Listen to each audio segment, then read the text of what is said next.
Sabbath, parents. Happy Sabbath, boys and girls, and welcome to another episode of Kids Time right here on Mandara SDA Church. My name is Shumi Chekerwa, Auntie Shumi, and today I am super happy to be back here to tell you yet another story.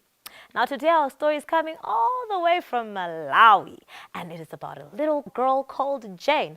I'm sure I've told you this one before, but if you haven't heard it, then you're just in luck because I'm going to tell it again today.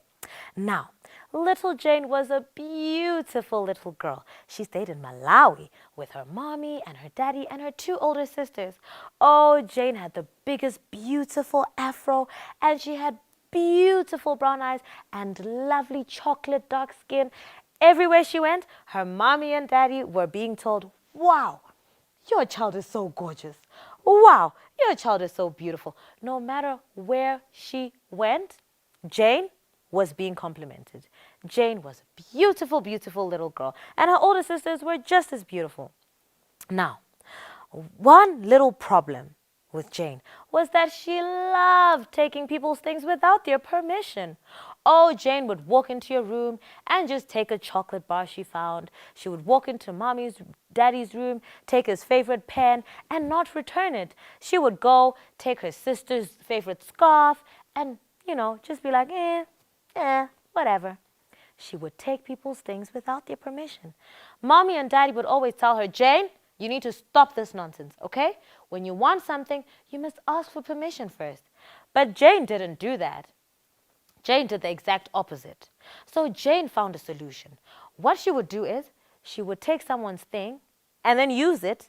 And then after using it, she would come back and say, "Oh, by the way, I used your scarf. It's dirty now.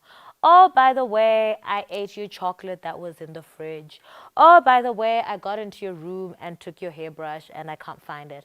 So she would only confess after she had already taken the thing. Is that good, boys and girls? No, it's not. We should always ask for permission before we take other people's things.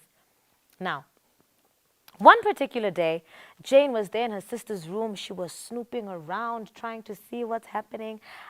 Jane was like, "Today, I'm so excited. I'm going to take something that belongs to my sister." So, Jane went and she saw, boys and girls, you won't believe what she saw.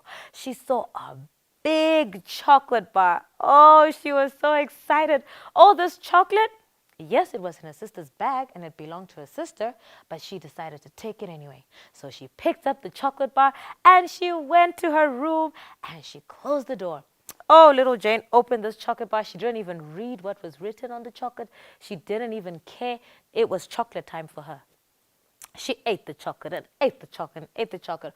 Oh, this chocolate was so delicious. Oh, Jane was loving it. And then she said, "Now I'm done eating the chocolate. Let me go and tell my sister that I ate her chocolate." Because remember, Jane would only confess after she was done using the thing.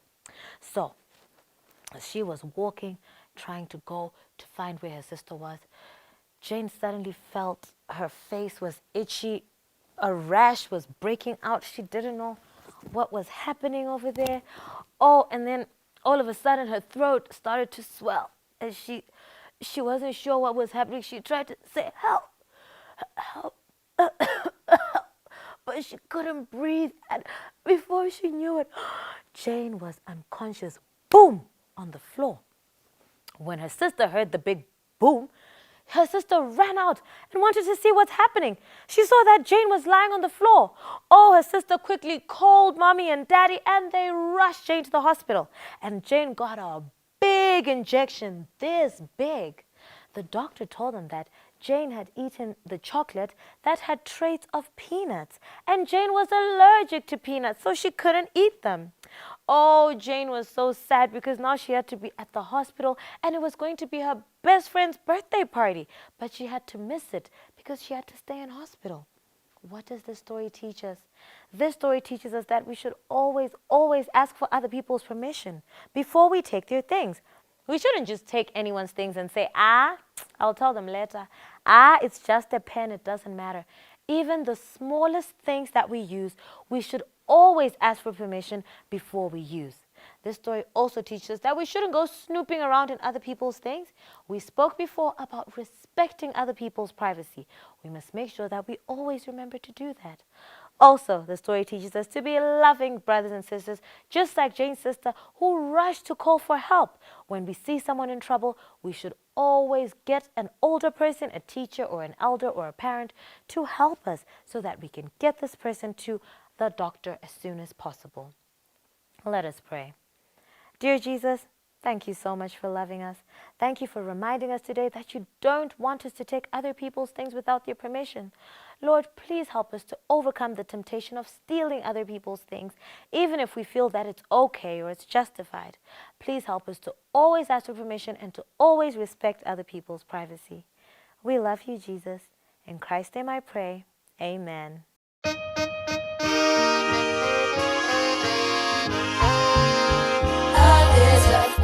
Flying high from the castle of my heart, from the castle of my heart, from the castle of my heart. There's a flag flying high from the castle of my heart to show that King is in residence there. So let it fly in the sky, let the whole world know, let the whole world know, let the whole world know. So let it fly in the sky, let the whole world know, to show the King is in residence there. This is a flag flying high from the castle of my heart, from the castle of my heart, from the castle of my heart. This is a flag flying high from the castle of my heart to show that King is in residence there. So let it fly in the sky, let the whole world know, let the whole world know, let the whole world know. So let it fly in the sky, let the whole world know, to show that King is in residence there.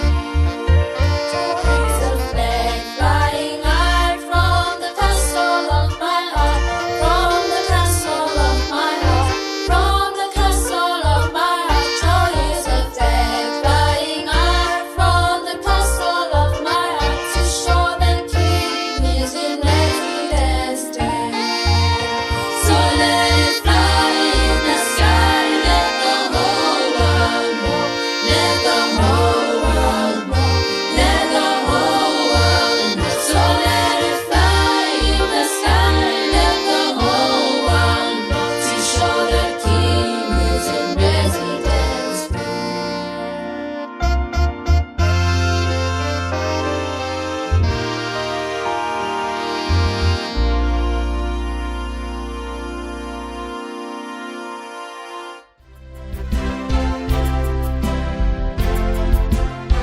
Lead me, I will go, for I have learned to trust in song. When I remember it was for me that he was slain on Calvary. Jesus shall lead me night and day. Jesus shall lead me all the way. He is the truest friend to me, for I remember Calvary. Oh, I delight in his command, and to be led by his hand. His divine will is sweet to me. I love that last and Calvary. Jesus shall lead me night and day. Jesus shall lead me all the way. He is the truest friend to me, for I remember Calvary. Onward I go, no doubt, no fear, yet be with Christ my Savior.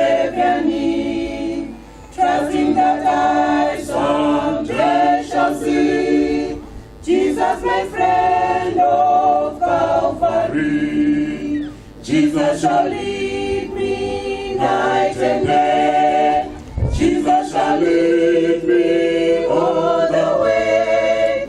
He is the truest friend to me, for I remember Calvary.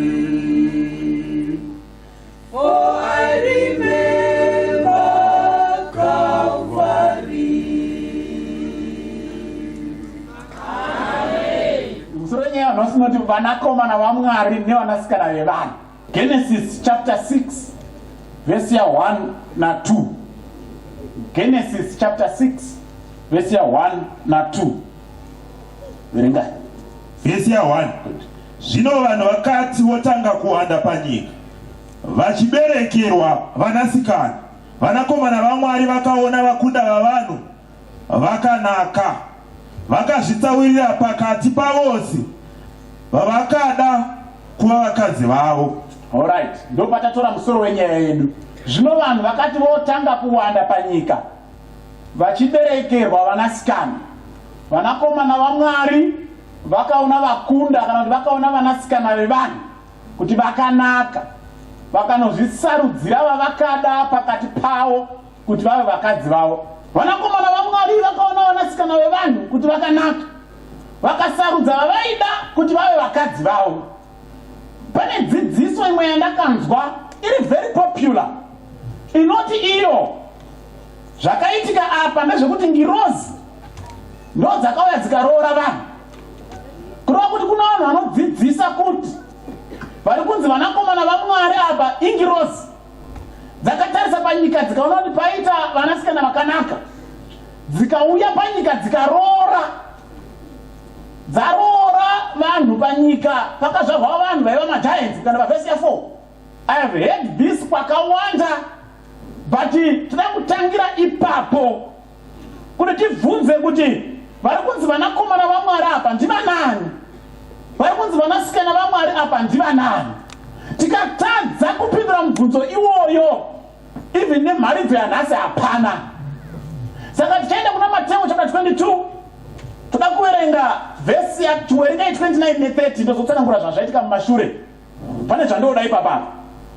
Vhesi ya 29. Yes. Jesu akapindura akati kwavari, marashika nokusaziva magwaro kana simba raMwari, nokuti pakumuka kwavakafa havawani kana kuwanikwa, asi vakaita savatova kudenga. Chimbirai mukadzoka kumavhesi apamusoro pacho, vaiva navanhu vainzi maSadducees nguva yaJesu Kristu. Nokuti toziva kuti nguva yakararama Jesu Kristu panyika kwaiva nemapoka akasiyana aitenda zvaaitenda. Vafarisi vane zvavaitenda, maZilos ane zvavaitenda, maSadducees havana zvavaitenda. MaSadducees aipikisa zvinotendwa nevamwe. Ndo raiva gemu remaSadducees. Ivo pachezvavo vanga vasina zvavanotenda, vaingomirira kunzwa kuti mati voti hakuna zvakadaro, moti mati voti hakuna zvakadaro. Saka chimwe chaisatendwa namaSadducees idzidziso yekuti kune kumuka kwavakafa. VaFarisi vaitenda kuti kune kumuka kwavakafa, vaSadduce vachizviramba. Saka pakauya Jesu Kristu, vaSadduce vakadawo kunzwa kuti Jesu achaenda kudiri rani, ravaFarisi here kana kuti ravo ivo rekuramba kumuka kwavakafa. Pavakanzwa Jesu achidzidzisa kuti kune kumuka kwavakafa, vakauya nekangano kavo kavaifunga kuti kanobva kapwisa dzidziso iyi zvachose. Saka vakauya kuna Jesu vakati, Rabhi, tanzwa muchitaura nenyaya yekumuka kwavakafa, but tine kanyaya kakaitika munharaunda medu kamuona kuti mutibatsirewo. Kanzi taure nyaya yenyu. Tanzi paiva nomwe murume aiva nemudzimai wake. Murume uyu achibarwa, iye mbama baba vake namai vake vaiva vakomana 7. Saka mukomana mukuru aiva nemudzimai wake, asi akafa. Paakafa, munin'ina aimutera wechi2 ndiye akagara nhaka, akatanga kugara namai guru. Iye akafawo, wechi3 akagara nhaka, akafawo, wechi4 akagara nhaka, akafawo, wechi5 akagara nhaka, akafawo, wechi6 akagara nhaka, kusvika kune wechi7.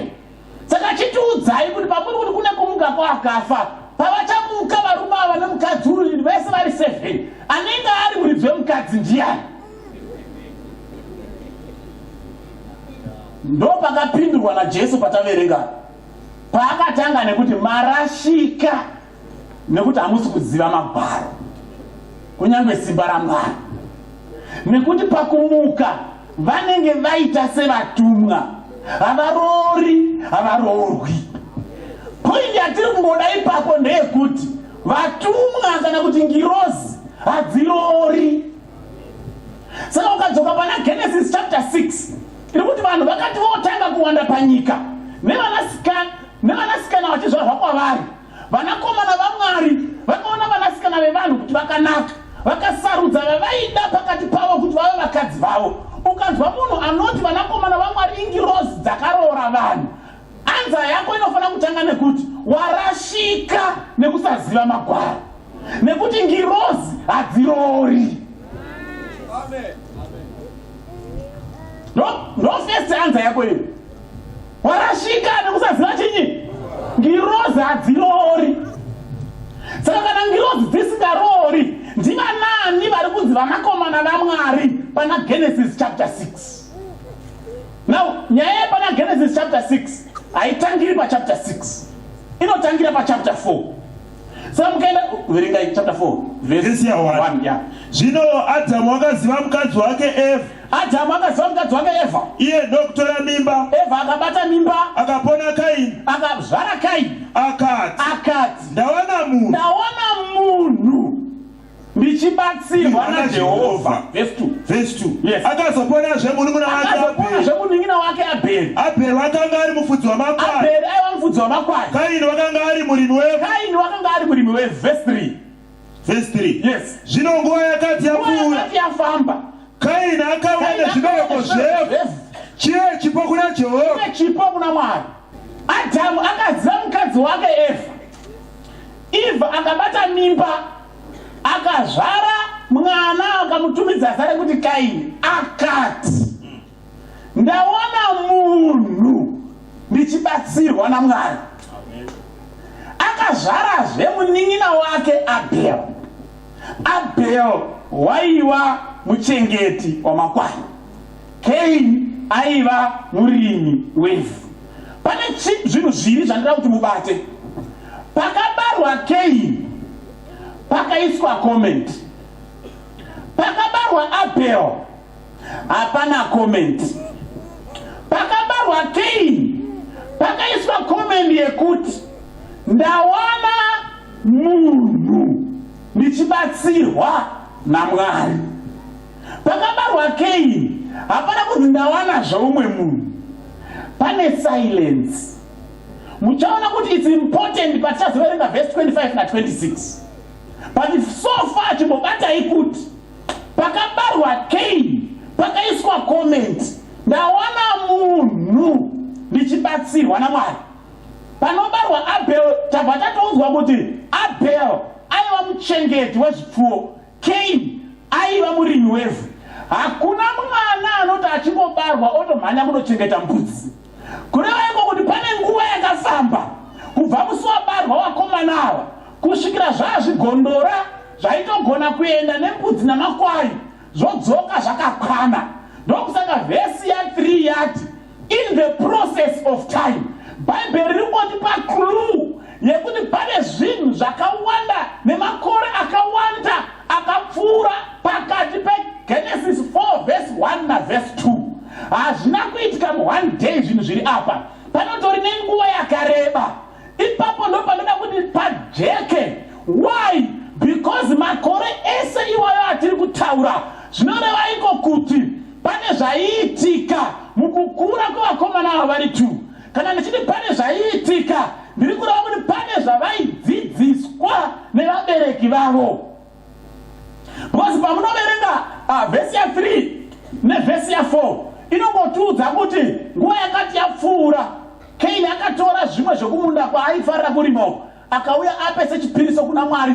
Abheri akatorawo zvimwe pazvipfuwo zvake vakauya sechipiriso kuna Mwari. Mwari akagamuchira chipiriso chaAbheri asi haana kugamuchira chipiriso chaKaini. Now you need to understand this. Mwari haana kuramba kugamuchira Kaini for any other reason chakarambira Mwari kugamuchira chipiriso chaKaini ndechekuti Kaini akaunza the wrong type of offering for a particular type of offering. Cherechedza. Kaini arikunzi akatora zvemumunda make akauya ape Mwari. Ndakakuverengerai zuro muBhaibheri zvemumunda zvinogamuchirwa naMwari. Takazviverenga mavhesi ake. Saka unofanira kubvunza nemhaka yei Mwari asina kugamuchira zvemumunda zvaKaini. Chikonzero Kaini akauya nemhando isiriyo. Mazviona papi pastor? Ndopandanga ndichitsanangura kuti kubarwa kwakomana kusvika zvine zvigondora zvinogona kutoenda zvega pamberi paMwari zvichinopirisa pane makore akafamba. Ende mukaverenga chapter 3 yaGenesis, vhesi yakupedzisira yechapter 3 yaGenesis inofanira vhesi ya24. Ndikodizina iverenga vhesi ya24. Teerera mukuzveita. Naizvozvo akadzinga munhu. Naizvozvo Mwari akadzinga munhu akaisa makerubhi kurutivi rwamabvazuva romunda weEdheni. Akaisa ngirozi kurutivi rwamabvazuva rwemunda weEdheni nomurazvu womunondo waimonereka kumativi ose. Mwari akaisa zvakare panzi nomurazvu womunondo. Nomurazvu womunondo waimonereka mumativi ose kurindira nzira yomuti woupenyu. Vhesi yavo. So he drove out the men, and he placed the cherubim at the east of the Garden of Eden, and a flaming sword, which turned every way to guard the way of the tree of life. Adam na Eve vaigara mugarden raiva mukati meEden. Pavakatadza, Mwari akavadzinga mugarden umu. Avaburitsa kunze. Mwari number 1 akaisa makerubhi ndokuti ngirozi padhoo rekupinda zvemugadheni. Ranzi akaisa nemunondo. Indakakura ndichifunga kuti ngirozi ndo dzakabata munondo, but simple English neshona yaverengwa apa hazvidaro. Ngirozi dzaive dzakamira, then paiva a flaming sword. Cherubim and a flaming sword. Bible already cherubim with a flaming sword. God placed the cherubim and a flaming sword. Kunoyeko kuti paiva nengirozi poita banga risina akaribata rinenge richingotenderera riri rega mumhepo kudai. Ndiri kuzitsanangurira izvi. Pari kubarwa vakomana Kaini naAbheri vangori panze, hakuna kure kwavaenda. Vari kuona ngirozi riri kugara dzakamira pagedhi. Vari kuona banga rinenge richipenya semoto riri kungotenderera risina akaribata. Saka vakomana vanofanira kunge vakabvunza baba namai, ko izvo zvinorei? Koni mhaka yebanga iro riri kutyisa kudaro? Ko rakabatwa nani? Saka baba namai vanofanira kunge vakatsanangurira vakomana ava. Is why Kaini naAbheri taisimbogara mukati umu. Miti miri yamuri kuona iyo, uyo uri ukoyo muti wokubva zvakanaka nezvakaipa, uyo uri ukoyo muti woupenyu. Mwari akanga ati uyo tinodya uyu, asi uyo tisadya uyu. But takafuririka. Mhambi yaMwari yakauya ikatifurira, tikasvika patakanzi tisasvika. Musi watakadya muti iwoyo taisimbogara takafukidzwa nembiri yaMwari, ndodzaiva nguo dzedu. But patakangobata muti uyo nokudya muchero wawo, mbiri yaMwari yaitifukidza yakatiza. Takaona takashama, takanyara tiri vaviri, tikatsvaga kuti tingaite sei kuti tifukidzire kushama kwedu. Takanotanha mashizha emuonde, tikazama kusonanidza kuti tifukidzire kushama. Asi Mwari paakaburuka akatidzidzisa chinhu ichi. Mwari akauya akatidzidzisa kuti number 1, hakuna munhu anogona kufukidzira kushama kunouya nechivi nemabasa emaoko ake. Number 2, mabasa echivi anofukidzwa bedzi kana padeuka ropa. Saka patanga tasona mashizha emuonde, Mwari akauraya mhuka, ropa rikadeuka, akatora dehwe racho ndokuti sonera matebwe atakapfeka. Pakajeka here Kaini naAbheri vakomana vaigutsura musoro. Saka muri kuti inini chivi chinongovharwa bedzi kana panofanira kudeuka ropa. Kana pasina kudeuka ropa hapana kanganwirwo yezvivi. saka vakomana vakakura vachiziva nyaya iyi. Saka bhaibheri kuti nguva yakati yapfuura vakomana vakugona vega kuenda pamberi paMwari kuti vape zvipiriso zvavo on their own behalf. Tine biblical evidence inotaridza kuti a parent ane a certain period of time yaanogona kunamata on behalf of a child, mwana waponeseka iye asati agamuchira ake Jesu Kristu. Tine evidence dzakawandisa to that effect. Ndogara ndichibvunzwa nevanhu paprogram konai pastor, vanhu vanondibvunza kuti konai pastor ko tusvava tichaita sei, ende ndinopindura anza inorwadza, ende inorwadzawo zviri neinondirwadza, kuti as long as maparents etusvava asina kugamuchira Mwari vanoparadzwa netusvava twavo. Ngozotori nemuenzaniso, dai tusvava tuine jackpot tungadai twakasara pamazuva ano, dai tusvava tuine jackpot tungadai twakasara paSodoma neGomora, but mwana achine zera rekusaziva kusarudza Jesu Kristu, his or her destiny is tied to the destiny of his or her parents. Ndosaka muchona kuti Job anonzi vana vake vaiti vakanotamba uko vakaita pati vakafara, Job aizotora zvipiriso on their behalf, vaenda pamberi paMwari opirisa one by one 3:10, because vana ava zvinooneka vachine zera rekuti baba ndo vaivanamatira zvichigamuchirwa naMwari. But panosvika point yekuti waachigondora, you can now make your own decision. Ndopanga pasvika Cain naAbel pavhesi ya3. Nokufamba kwenguva makore apfuura, vakomana havacharely neminamato yevabereki, vakuenda vega pamberi paMwari kuti vachinokumbira kuregererwa zvivi naMwari. But Cain akasarudza kuignora zvaakakura achidzidziswa nevabereki. Chipiriso chaifanira kupiwa musi uyu chaiva chipiriso chezvivi panofanira kudeuka ropa. Cain decided to ignore that injunction. Akatora zvekumunda ndokuenda nazvo kuna Mwari. Mwari haana kugamuchira chipiriso cha Cain on that basis because it was the wrong offering. Dai yange iri thanks offering zvaigamuchirwa, but because this was a sin offering panoda kudeuka ropa. Ndoda kudaira kuti pavaienda mukoma nemuningi vanogona kwatombutaura namuningi achiti mukoma mashaya here mhuka ndei kutorei mudanga ingoni tichikura mama nadhedhi vaiti panofanira kudeuka ropa. And I want to assume zvine evidence ipo pamavhesi 6 na 7 kuti Cain akaudza Abel kuti you know what Cain, une problems tereki, une holier than thou.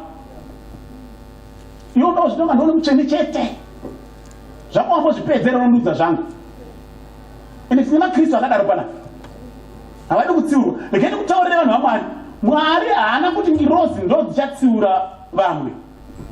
Mwari akatendera kuti mutadzi atsiure umwe mutadzi. Saka kuona paine mutadzi atoita chivimbi chekusvika kuti mai mwana chamuri kutendera vana kuti vaite musavati murudari nekuti hamuna vana. No. Matoitirwa nyasha naMwari, iprogramu nepurani yaMwari kuti mutadzi atsiure umwe mutadzi. Saka Cain paakatsiurwa naAbel akajinyura munin'ina achibva audza munin'ina kuti uchashamisika tasvika, uchaona kuti God hand ndezvokupi. Uri kuona senhanga rinofana mwarangarira mberi ri Mwari anoona mwoyo, ndanyatsopa nemwoyo wese. Chakakosha mwoyo, makamboza maKristu anodaro. Baba vevhangeri iroro ndikeyi ndiyakatemboto zvine basa zvimwe zvese izvi. As long as mwoyo uchirevesa, indanyatsotsvaga zinhanga zihombe pamanhanga angu ese, ndanyatsotsvaga mazibage aya pamabage angu ese. Unofana mwarangara wakambona muguru wakadai iro, uchashamisika tasvika, uchashama. Pavakasvika Bhaibheri rati God did not accept Cain's offering. Ngemutaurira vanhu vaMwari, vhangeri remwoyo rakanaka, but mwoyo ngautaridze kunze kuti mwoyo uri right mukati. Hapana paunotaura kuti chakanda chakakosha mwoyo iwe uri kutora mukadzi wemunhu. Chinosaka utora mukadzi wemunhu mwoyo wakaora. Saka usataure vhangeri rekuti chikuru mwoyo iwe uri kupandukira Mwari. Kana mwoyo uri right, tinoona zveshuwa uri right kunze, because the heart is the index, no contents page. So God did not accept Cain. Munoziva zvakaitika Cain atsamwa aona kuti anogamuchirwa, chinonzi akabuda akaenda kumunda akataurirana nemunin'ina wake. Ndopona ndichiti ipapo ndopakataurwa nyaya dzese idzi. Kusvikira Cain aona kuti hazvinganetsi, obva Mwari amuti naye Cain, ndiri kuona fesi yako haina kujairika, inda yakaunyana so. Ukaita zvakanaka ufare here naye Cain. Inzwa zvakabvunzwa Cain. Cain, ukaita zvakanaka ufare here, which means Cain akaita ziri right. Anyway, chivi chakakumirira padhoo. Cain haana kuteerera warning yaMwari. Akatoudzwa kuti chivi chakakumirira. Achingobva ipapo zvanzi akaenda kumunda akanoponda munin'ina wake Abel. Abel akaurayirwa kuteerera Mwari. Hamuna undinzi. Abel akaponderwa nyaya yekunzi ateerera Mwari. Achipondwa nemunhu akazvisarudzira ega kusateerera Mwari. Cain achibvanzi naMwari, naye Cain, ko wakungodzwa kuti wani Abel aripi? Zvikati mondibvunza zvaAbel ndindomuchengetere. Ari kutaura naMwari. Ndibvunza zvaAbel, makamboona inini ndakapfeka yakanzi security for Abel.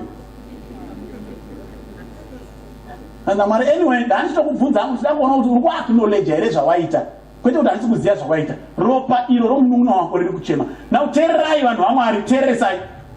Taumbotsauka. Ropa harichemi. Musazofamba kuti ndongozi kai, ndongozi. Ropa harichemi. Zvairehwa naMwari ndezvaungoti ropa iro i-evidence yekuti wauraya. Tichakura isusu ndogara ndichipamenzaniso. Kwaiva neyainzi powdered milk. Hamene ndichikwere mazuva. Yaitapira yaitempta kuba. Saka waitaimira kana vanhu vese vabuda panze opinda mukicheni, wovhura gaba repowdered milk wodii, wohwira. But hameno zvinongoitawo chivi nekubatwa, mukoma nemunin'ina. Pamwe pese apo waigona kupinda mumba usiri kuba hako hapana imbopinda. Paunozofunga nyaya yepowdered milk, paunoda kungodai ndopanobva pavhura dhoo sisi wopinda mumba. Saka pavanovhura dhoo vachipinda mumba iwo uri muprocess yekuhwira powdered milk, unhu hwayo ndewekuti inoposhera nematama ese nepasa. Saka sisi vakapinda uri paprocess iyo vakaona akakuti uri kuba mukaka kaiwe. Answer iri normal kumunhu wechivi ndeyekuti ndiri kuba mukaka iwe, yari kuba mukaka. Sisi vaibva vati uyo mukaka wese uri kutaura kuti wanga uchiba mukaka. Nawo mukaka unotaura. Saka language yekuti mukaka uyo uri kutaura ndeyekuti mukaka uyo i-evidence yekuti waba mukaka. Saka Mwari paiti ropa riri kuchema, risiri kuchema apa. Ropa raiva evidence yekuti pana apondwa. Saka Mwari arikuudza Cain, uri kuramba hako uri kuda ndikuzive ropa i-evidence yekuti waponda munin'ina. Anyway, nekuda kwezvawaita is this your punishment now? Ngatiite ipere. Iwewe kubva nhasi uchava mudzungairi nomufambi ndaapa verse 11. You will be a fugitive and a vagabond on this earth. Cain paakangonzwa izvo zvakabva vachagonza kuti maiwe rutongo rwangu rwanyanya. Muri kuti inini ndichapedza upenyu hwamazuva ose ndichingodzungaira nekufamba panyika pano. Vanhu vakazoziva kuti ndini ndakauraya munin'ina, they will avenge and kill me too. Mwari achibati okay fine, ndakuisa a mark pauma pako kuitira kuti vanhu vasazokuuraya. Mwari apedza kudaro verse 16 nobva kuti Cain akasimuka akabva akaenda nechokumabvazuva akanogara kunzvimbo yenoti. Ndakuti iverenge verse 16. Nezuro ndakakuti kana muchiverenga bhaibheri musaite mistake yekuuya nepfungwa dzenyu pavhesi, because munenge muchingoona zviri mumusoro menyu musingaone zviri pavhesi. Ndabvunzwa mubvunzo yandizi kuti kangani pako nai pastor, ko vanhu vaiva kunodhi vakasikwa rini because Cain akanoroora ikoko? Hakuna kana vhesi 1 inoti Cain akaroora kunodhi. Manga zvataura. But vanhu vanouya pavhesi vaine pfungwa dzani. Mumwe ndakamuitisa izvozvo ndikati waverenga pari panzi Cain akaroora. Hanzi hairipo mina ndikupostirei, vandipostira. Ndepa panzi Cain akaroora.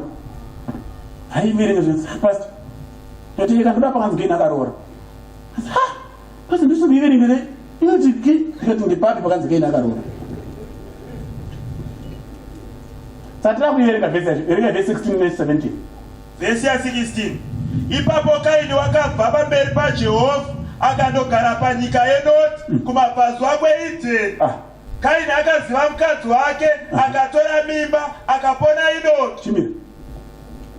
Ndo verse inonzi navanhu Kaini akaroora. Na imi musaita kunge nasinoenda kugrade 2. Kuroora nekuziva mukadzi zvinhu tu zvakafanana. Ndakazoona pangu pacho pane dambudziko racho pasi. Vanhu havachazivi chinofanira kutanga kuziva munhu nekuroora. Saka vakuzisanganisa. Tikachatisa youth yedu paGlenview 8. Mary na Bernard vachata paGlenview 8. Tapedza kuvapemberera tavapa zvipo varongedza. Vobva vanokwira ndege manheru acho kuenda kuDubai. Vonoenda kuhoneymoon kuDubai. Munhu osimuka oti Bernard akaroora kuDubai.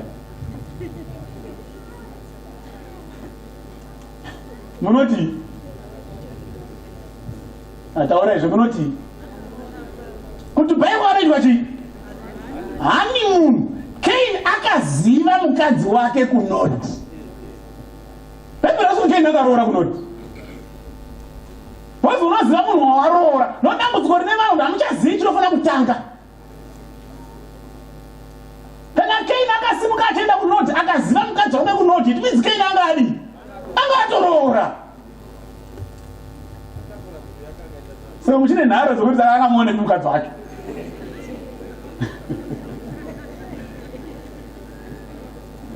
Ndiuomese mubvunzo wacho unyatsa kuti uoma chaiko chaiko. Vereka verse 25 26. Verse 25. Yes. Adamu akaziva zvemukadzi wake akabereka mwanakomana. Adamu akaziva mukadzi wake akabereka mwanakomana. Akamutumidza zita rinonzi Seti. Akamutumidza zita rinonzi Seti. Nokuti akati Mwari wandipa mwana panzvimbo yaAbheri. Akaurayiwa naKaini. Verse 26. Naseti wakaberekerwawo mwanakomana. Akatumidza zita rinonzi Inoshi. Ipapo vanhu vakatanga kudana zita raJehovha. Chimira. Saka kana mine nhare yekuti Kaini akaonekwa mukadzi chimbondidzo kuti Seti akamuwanika. Kwezi Seti haana kwaenda. Atobarwa angori ipapo paEdheni ipapo. Atoone mwana anonzi Inoshi. Ukaziva kwakawana Seti mukadzi, waziva kwakawana Kaini mukadzi.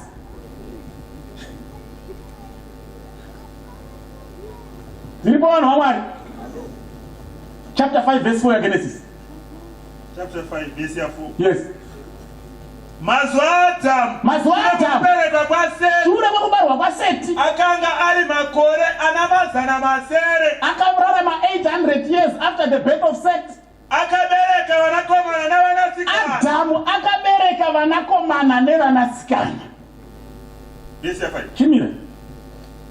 Vakangwara vatoona anzi. Adamu naEve vari 2 vakanzi naMwari berekanai muwande kusvika mazadza nyika. Saka vari 2 vari kuziberekanai kusvika mawanda. Kurova kuti Mwari aitendera kuti vana vari kuzvarana vanenge vachiroorana vachiroorana kusvika vawanda. Kana mazowanda ndopanichazokuudza kuti handichadi kuti uroore hanzvadzi yako.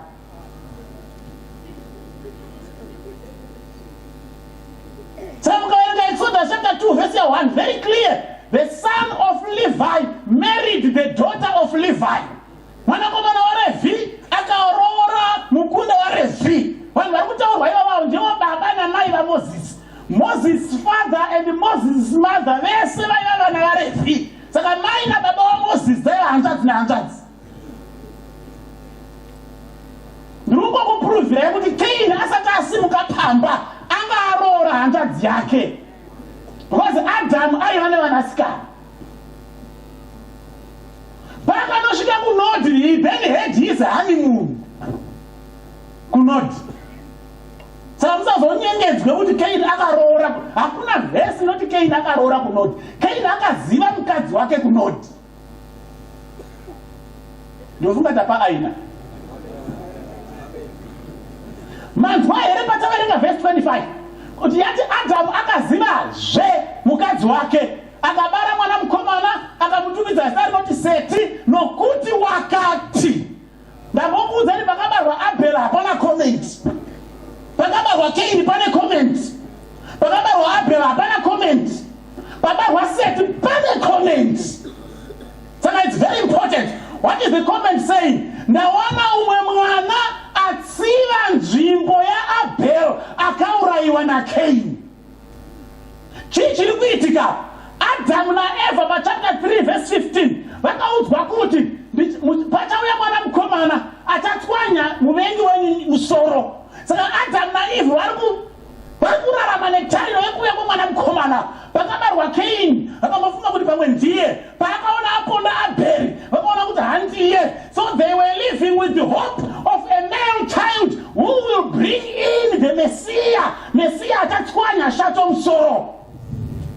Saka Abel anofa asina mwana but ndiye anga ateerera Mwari. Saka pavakaona kuti dzinde ranga rateerera Mwari raparadzwa naCain, pakauya umwe mwana wechi2 vakakasika kudeclare uyu ari kutora nzvimbo yaAbel. He must be the progenitor of the Messiah.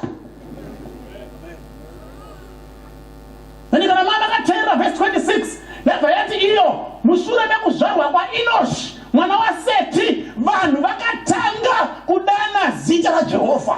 Ndopakatanga inonzi congregational worship. Vanga vakuungana vachinamata Mwari. But chii chiri kuitika kunodi? Kunodi kwaenda Cain kwanza akaziva mukadzi wake akabara mwana akamutumidza zita rekuti Enoch. Patisai mazita asazi kuconfusing. Cain ari kunodi abara mwana anonzi Enoch. Enoch aita mwana anonzi Irad.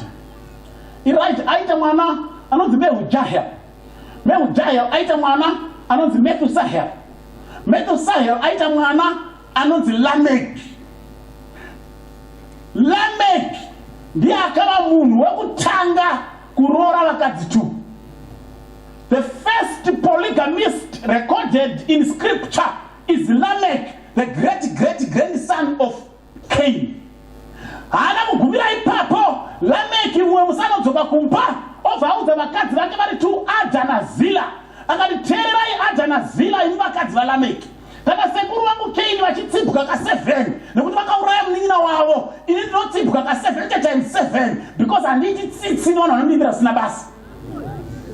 Saka kunodi kuna Cain anova the first man to substitute zvakatarirwa naMwari achiisa zvemumusoro make zviri convenient. Kunodi kuna Cain kune murume akatanga kusimudza ruoko achiponda. Kunodi kuna Cain kuna Lamek zimuzukuru raCain rakaita nhodzera dzasekuru akadeclare ega pachena kuti ndinouraya. Kunodi kuna Cain nevana vake nevazukuru naLamek akaita munhu wokutanga kuti Mwari ari kuti ndichatsvagira munhu mukadzi mumwe, iye akati kovairi vakaipei. Saka kunodi kuri kukura dzinza rinospecializa nekupanjukira zano raMwari. Saka ukaona nhasi vanhu vanokuudza kuti hapa mazuva akangofanana, nyangwe ndichida kuda rangu sabata iTuesday zvakaipi handiise ma24 hour. Mweya wacho hauna kutanga nhasi, akatanga nemweya wacho ndiCain. Ndiye akati zvese zvipo kana manhanga chipo futi zvakaipi. But Mwari kana ataura God is particular. Muri kwere vanhu vaMwari. Kana Mwari ati endai nekuright musabvunze kuti kuleft kwakaipei. Kana Mwari akati rangarira zuva rechinomwe urichengeteriwe dzvene usabvunze kuti gore rechi2 rakaipei. Mweya iwoyo mweya waCain ndiye murume wokutanga kuti Mwari akataura izvi iye anoti kana izvi zvinoita. Mwari akati ropa iye anoti kwa muti wamaorenji handiyese iliquid. Saka modzoka panapa paEden kunoti kuri kukura dzinza rinospecializa nekupandukira Mwari. Ende dzinza iroro rekunoti zibaba racho Cain, please take note, ndo rinonzi musi warabarwa pakaiswa comment yakanzi ndawana munhu ndichibatsirwa naMwari. Bible chapter 6 yaGenesis yotora that same motive. Yobva yati zvino vanhu vakati votanga kuwanda panyika vachiberekerwa vanasikana, vanakomana vaMwari vakatarisa vanasikana vevanhu vakaona kuti vakanaka. Saka tiri panarration yaGenesis chapter 4, chapter 5, chapter 6 anonzi munhu pamachapter iwayo ndiani? Ndikaini. Ndiye ari kuti paakabarwa pakanzi ndawana munhu. Ndokusaka pakabarwa Abel pasina kuti ndawana umwe munhu, because munhu ndikaini. Saka paunoyemba chapter 6 Bible rikati zvinova vanhu vakati vowanda vanasikana vachibarwa kwavari. Vari kunzi vanhu vari kunodzi vedzinde raKaini. Ndiye munhu akanzi ndawana munhu. Saka vana vake pavakatanga kuwanda nevanasikana vachibarwa, vanakomana vaMwari vakatarisa vanasikana vevanhu vakaona kuti vakanaka vakanoroora ikoko. Saka taona kudhara kuti vanakomana vaMwari hadzizi ngirozi. Saka mvuno ndokuti ndivanani vakatarisa kunodhi vakanoroora kunodhi. Bible rati Adamu akazvara Seti. Mukatarisa genealogy dzese whether muri kuOld Testament kana kuNew Testament, hamusi kunoona genealogy inoti Adamu akazvara Cain. Hakuna. Inoti Adam the father of Seth. Because Cain ataridza kuti imhanduki yezano rekuponeswa kwaMesaya. Saka Cain haiswi pagenealogy yekubarwa kwaMesaya. Kana takutaura dzinde raAdhamu rinobara Mesaya, it's Adam the father of Seth. Dai Abel akaurayiwa asiya mwana, tingadai tichiti Adam the father of Abel. But nekuda kuti Abel haana mwana, ndokusaka panobarwa Seti pachinzi ndawana mwana anotsiva Abel. So it's Adam the father of Seth. Seti baba vaEnosh vataverenga. Enosh akabara Kainan. Kainan akabara Jared. Jared akabara Mahalalel. Mahalalel vanga vari baba vaEnoki. Enoki uyu haasiye Enoki mwana wa Cain. Uyu ndiye Enoki wechinomwe kubva pana Adamu. Akafa pana Mwari akasazoonekwa nekuti Mwari wangu amutora. But asati atorwa naMwari zvinonzi Enoki waiva baba vaMetusela. Anga azvara Metusela. Metusela baba vaLameki. Lameki uyu haaziye Lameki wekunodhi. Lameki wekunodhi wakaita vakadzi vairi. Lameki wekunodhi, he was a self-proclaimed Medzorera. Lamech, the son of Methuselah, is Lamech, the father of Noah. Nopachasvika pachapter 6 ikuzi zvino vanhu vakati votanga kuwanda panyika nevanasikana vachibarwa kwavari. Mwari akaona kuti vanakomana vaMwari vaenda kunoroora vanasikana vevanhu. Zvanzi the result mukaverenga verse 4 was evil continuously. Vanakomana vaMwari pavakanorora vanasikana vaKaini, zvanzi the result was they also became corrupted and they were very sinful. Mwari akati ndaakuvatsvaira vese. Saka mukaenda kuna Luke chapter 3 ndokuna the full genealogy, but ya Luke ndoida because inotangira pana Jesu ichidzoka kuna Adam. Okay, ya Matthew inotangira pana Jesu yogumira pana Abraham, because Matthew akunyora maJudha adangoprovira kuti Jesu mwanakomana waAbraham, but Luke is a Gentile. He needs to prove the Messiah anobva pana Adam. So mukazoverenga vanoita but mukarekera pavhesi ya 36 inotaura kuti paivana the son of Cain, the son of Arphaxad, the son of Shem, the son of Noah, the son of Lamech, the son of Methuselah, the son of Enoch, the son of Jared, the son of Mahalalel, the son of Cainan, the son of Enosh, the son of Seth, Seth the son of Adam, Adam the son of God. So who are the sons of God? Not Adam. The sons of Seth. Mukati Adam maisa na Cain. So the sons of God are those that were congregating and worshiping God, while the daughters of men were busy in polygamy, busy in murder, busy in substituting zvinhu zvaMwari. Saka taane madzinza maviri. tine dzidza revanakomana vaMwari, vanakomana vaSeti, vanoungana vonamata Mwari, voteerera kuti Mwari ati kudii, voita zvataurwa naMwari. Tine dzidza revanakomana vemunhu, munhu ndikeini. Saka vanakomana nevanasikana vemunhu, they specialize in rebelling against God. Vanakomana vaMwari vakuda hanzvadzi dzavo dzavanonamata nadzo Mwari, voona sedzakaipa, pavaenda kunodzi vakunorora vasinganamati Mwari. And the result was evil continuous.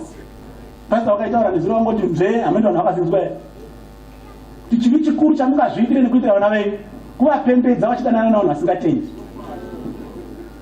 Ndoda kuita rukoko pana. Ndoda kuti muzive chinhu ichi. Nyaya yakunamata musasita stress nekuwanda kwemachechi. Machechi mairi chete. There are only two churches. It's either uri paSeti kana kuti uri paKeini. Zvimwe zvese zvamunozonzwa wenyeredzi nhatu zvikazodii zvimadepartment company one. Zvakagara zvakadaro kubva pakutanga mukaenda kuna Joshua vakrosa rwizi. Joshua anoti imabuda kundijairira zvanyanya, ngatipedzei nyaya ipere. Kana muchida kunamata vaMwari vainamata nababa venyu pamberi perwizi apo, continue. Inini nemhuri yangu we will worship God. Two, haina kuperera ipapo mukatarisa pakatsemuka Israel kuizonzi Juda naIsrael, Juda naIsrael. Hondo yacho yakatanga musi wakatanga kutonga Rehoboam mwanakomana waSolomoni, the son of David. Pakafa Solomon, Rehoboam achigara pachigaro. Rehoboam akadaidza Madhara. Ife Madhara ndo akatouya ega kumupa advice. Majena ndebvu mfana baba wako Solomon wanga warwadzisa vanhu vanga vatambura vanga vachishungurudzwa nababa wako. Kana uchida kutonge vanhu ava zvakanaka vachikufarira nekukurespecta, deredza utsinya wanga wachiona baba wako, deredza mataxes, ita zvokuti nezvokuti. Rehoboam akati ndazvinzwa Madhara, dzokai paday number 3 ndimbodzwa vakomana vandakakura navo kuti vanoti kudii. Obva adaidza boys dzake dzakakura nadzo, nanzi boys Madhara abva panapo andiudza zvokuti nezvokuti. Imi moti kudii? Zvanzi usateerera Madhara asina musoro wese zveshe. Inifendi kaidza vanhu paday number 3, vanhu vese vaungana unovaudza kuti kana maifunga kuti baba vangu vaikubatai rafu, hamusati maziva inonzi rafu. Ndakuda kuti kugadzirai manje. Kana wadaro wabairira fiya hakuna futa noti pwe. Rehoboam akateerera izvozvo.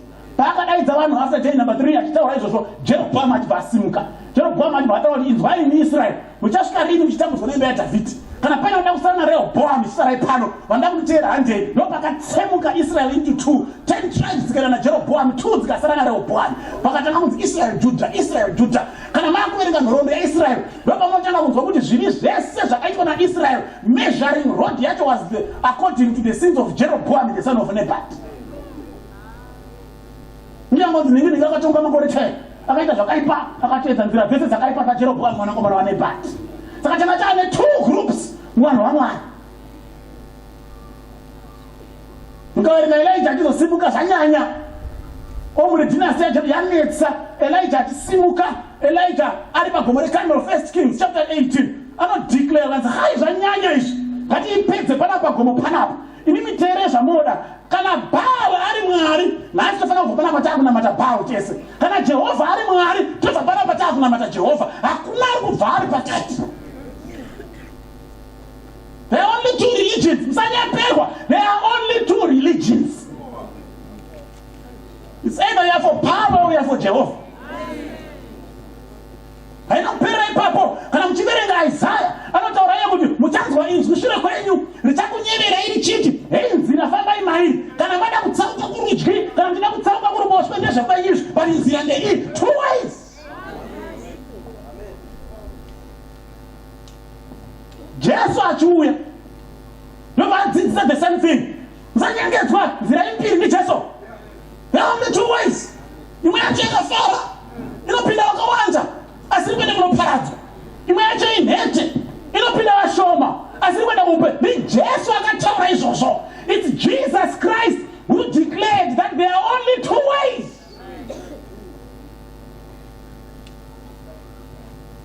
NdiJesu akati panzira mbiri idzodzidzi kana wavhiringika usazivi kuti wasaudza ipi, there is only one easy way. Tarisa kuri kuenda vakawanda handiko.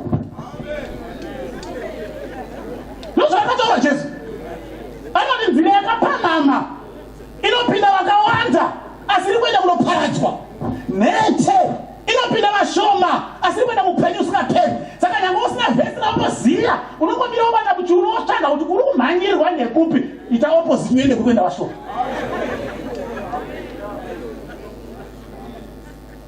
Jesu akataura akati mwanakomana womunhu kana akuuya ucharaura vanhu sezvinoita murauri wemhungu wezvipfuwo kana abva kunozvirisa. Vanzi achati makwai kurudyi, mbudzi kuruboshwe, 2 groups.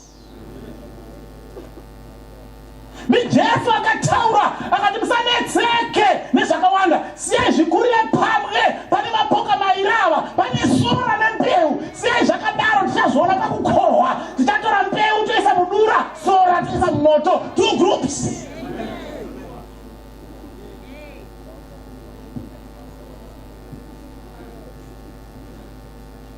Mwari akati rangarira zuva rechinomwe uri chengeteri vedzvene. Satani vakudyara mbeu akati kunyangwe rekutanga rinoita. There are only 2 groups. It's either you are choosing what God said or you are choosing what man is saying. It's either uri kufamba naSeti akaunganidza vanhu vachinyengetera Mwari kana kuti uri kufamba naKaini aisubstituta zvaMwari. Mwari akati Sabata nyika yese ndisanje. Amen. 2 groups. Ndopachakananga izvozvo rega ndikutaurirai pananga nyika iko zvinoizvi. We are all going to make our decisions. That side or that side.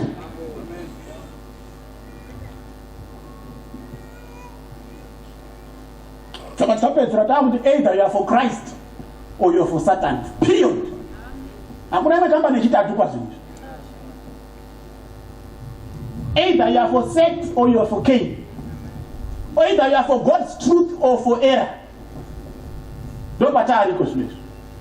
Toda kunamata. Chadaidza vafundisi vauye kuno. Toda kunamatira vanhu vanoti Mwari. Zvimwe zvese ndikatadze kuzvinzwisa kana kuzvitsanangura idzo nyanga dzitachidzidza makusenidza. But pane one zvinofanira kungondijekera. Ndoda kuva kudivi raSeti. Vevanhu vanoteerera zvamunenge mataura. Vanoro munamato wako simuka netsoka dzako. Ndichakumbira sangano dzvene raMwari titsinzine tose tava kunamata.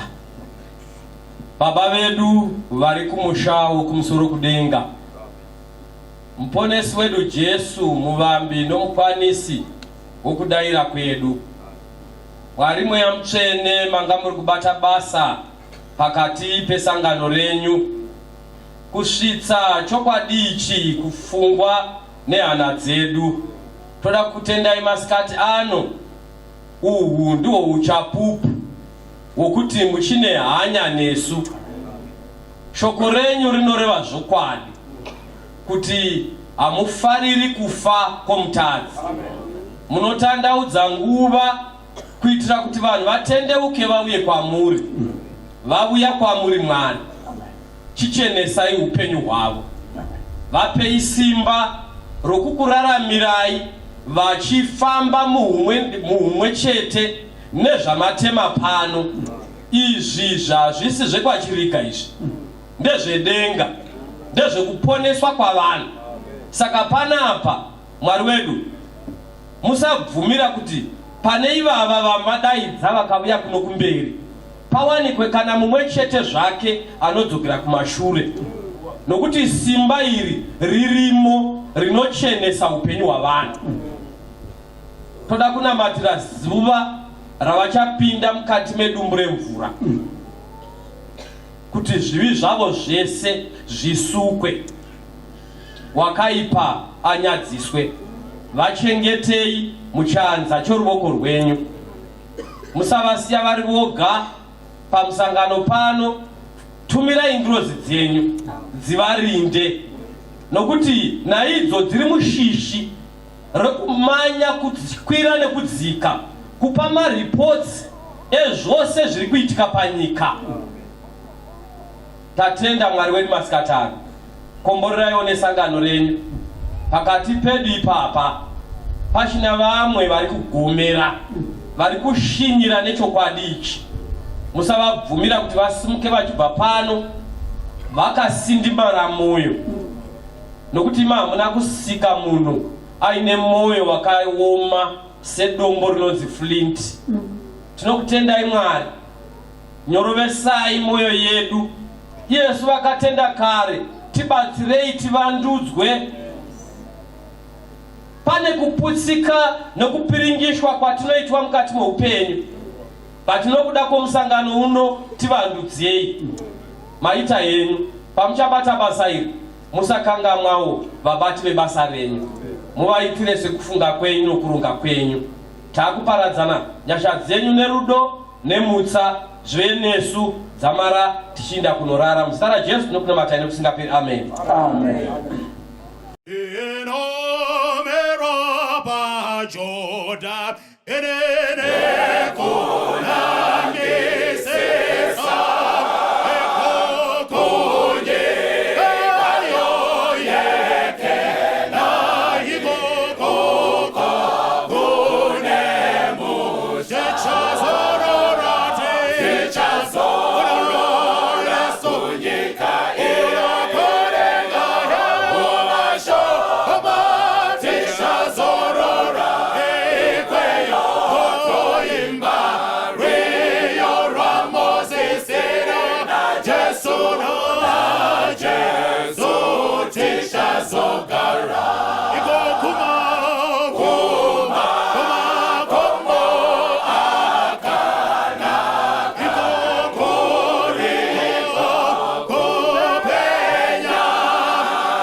rwendingiriro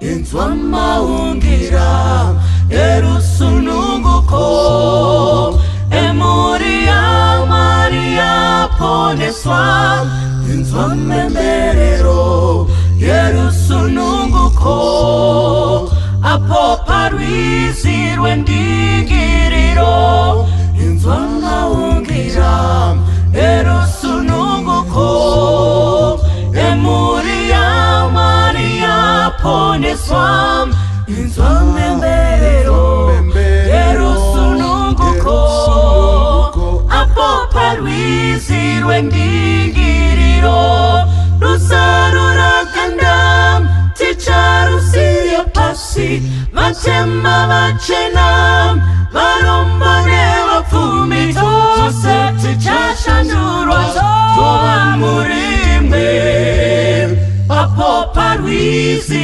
rwendingiriro rusarura kandam ticharusiya pasi vatema vachena varombane vapfumi tose tichashandurwa tova murimwe apo parwizi rwendingiriro inzwa maungira erusununguko emuria maria poneswa inzwa memberero erusununguko apo parwizi rwendingiriro Shetu, nasindo shetuka Dailende singa fambi Diri meta makumbo Pamwela yende seka Wachindi sema Nasindo fara Nasindo pemberera Ayone sungurwa Nasindo famba Apo parwizi rwendingiriro Maungira erusununguko emuria maria inzwa memberero